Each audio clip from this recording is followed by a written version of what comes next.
Hello friends, അസ്സലാമു അലൈക്കും. എൻ്റെ പുതിയൊരു വീഡിയോയിലേക്ക് നിങ്ങൾക്കെല്ലാവർക്കും സ്വാഗതം. ഇന്ന് നമ്മൾ ഉണ്ടാക്കാൻ പോകുന്നത് നമ്മുടെ വീട്ടിലെ ചക്കക്കുരു വെച്ചിട്ട് ഒരു അടിപൊളി പായസമാണ് കേട്ടോ. നല്ല ടേസ്റ്റുള്ള നല്ല വെറൈറ്റി പായസമാണ് ഞാൻ ഉണ്ടാക്കുന്നത്.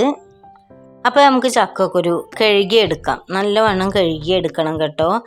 എന്നിട്ട് നമുക്ക് ചക്കക്കുരു ഒക്കെ ഉള്ളവരാണ് വീട്ടിലെങ്കിൽ ഇതുപോലെയൊക്കെ ഒന്ന് ഉണ്ടാക്കി നോക്കട്ടോ. ഭയങ്കര ഹെൽത്ത് ബെനിഫിറ്റാണ്.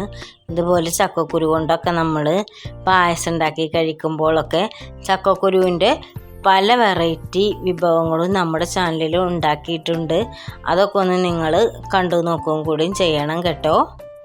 അപ്പോൾ നമ്മൾ ചക്കക്കുരുവൊക്കെ വാഷ് ചെയ്ത് കഴിഞ്ഞു. ഇനി നമുക്കൊരു കുക്കറിലേക്ക് ഇട്ട് കൊടുക്കാം. ഇത് പുഴുങ്ങാൻ വേണ്ടിയിട്ട് ഉപ്പും ഇതൊന്നും ഇതിൽ ചേർക്കാൻ പാടില്ല കേട്ടോ.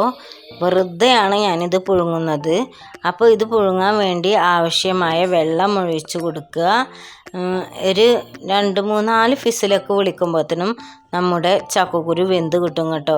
ഇതുപോലെ നമുക്ക് ചക്കക്കുരു വെന്ത് കിട്ടിയിട്ടുണ്ട്. ഇത് നമുക്കൊരു ഇങ്ങനെ അരിപ്പല്ലേ അതിലേക്ക് ഒഴിച്ച് കൊടുക്കാം.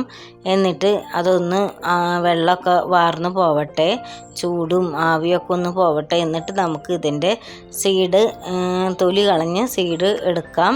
കണ്ടോ, ഇതുപോലെ പെട്ടെന്ന് വിട്ട് കിട്ടും കേട്ടോ. നല്ല വെന്തതാണ്, അത് കാരണം കൊണ്ട് പെട്ടെന്ന് ഇതുപോലെ നമുക്ക് നമ്മുടെ ചക്കക്കുരുവൊക്കെ വിട്ട് കിട്ടും കേട്ടോ. അത്രയും സോഫ്റ്റായിട്ട് നല്ലവണ്ണം വെന്തിട്ടുണ്ട്. ആ കുക്കർ ഒഴിവാക്കിയതിലേക്ക് തന്നെ ഞാൻ 2-3-4 അച്ച് ശർക്കര ഇട്ടിട്ട് അത് ഉരുക്കി എടുത്തിട്ടുണ്ട് കേട്ടോ, മെൽറ്റാക്കി എടുത്തിട്ടുണ്ട്. അതിലേക്ക് നമ്മുടെ ചക്കക്കുരു അരച്ചത് നമ്മൾ കുരു വേർതിരിച്ചെടുത്തില്ലേ, അത് മിക്സിയിലിട്ട് അരച്ചത് നമ്മുടെ ശർക്കരയിലേക്ക് ഇട്ട് കൊടുക്കാം. നല്ല കറുത്ത ശർക്കരയാണ് കേട്ടോ എൻ്റെ കയ്യിലുണ്ടായിരുന്നത്, അതുകൊണ്ടാണ് ഈ ഒരു ബ്ലാക്ക് കളർ വന്നിരിക്കുന്നത്. ഈ നമ്മുടെ തേങ്ങാപ്പാൽ നമ്മൾ ഇതിലേക്ക് ഒഴിച്ചു കൊടുത്തു. ഒരു തേങ്ങയുടെ പാലാണ് ഞാൻ എടുത്തിരിക്കുന്നത് നമ്മുടെ ചക്കക്കുരു പായസത്തിന്. അതും ഇതിലേക്ക് ഒഴിച്ചു കൊടുത്തു കേട്ടോ. ആ കയ്യിലുമലൊക്കെ ഉള്ളത് ശർക്കരയിൽ പെട്ടെന്ന് തേങ്ങാപ്പാലും ഇതൊക്കെ ഒഴിച്ചപ്പോൾ ഉള്ളൊരിതാണ്. അത് കുറച്ച് നേരം ഉരുകിയാൽ ഒന്ന് തിളക്കുമ്പോൾ അത് അതിൽ സെറ്റായിക്കോളും കേട്ടോ. ഇനി നമുക്കൊരു തുള്ളി നെയ്യിലോ അല്ലെങ്കിൽ വെളിച്ചെണ്ണയോ ഒക്കെ എടുത്തിട്ട് നമുക്കൊരു ലേശം തേങ്ങാക്കൊത്ത് വറുത്തെടുക്കാം നമ്മുടെ പായസത്തിലേക്ക് ഒഴിക്കാൻ വേണ്ടിയിട്ട്. അപ്പോൾ ഇവിടെ ഞാൻ തുള്ളി വെളിച്ചെണ്ണയാണ് എടുത്തിരിക്കുന്നത്. ഇത് നല്ല ഗോൾഡൻ കളറായിട്ട് മുരിഞ്ഞു വരട്ടെ നമ്മളുടെ തേങ്ങ. അപ്പോഴാണ് അതിൻ്റെ ഒരു വറവോ മണവും രസമൊക്കെ നമ്മുടെ പായസത്തിന് കിട്ടുള്ളൂ. അപ്പോൾ നമ്മുടെ തേങ്ങ ആയിട്ടുണ്ട് കേട്ടോ. ഇനി നമുക്കിത് നമ്മുടെ പായസത്തിലേക്ക് ഒഴിക്കാം.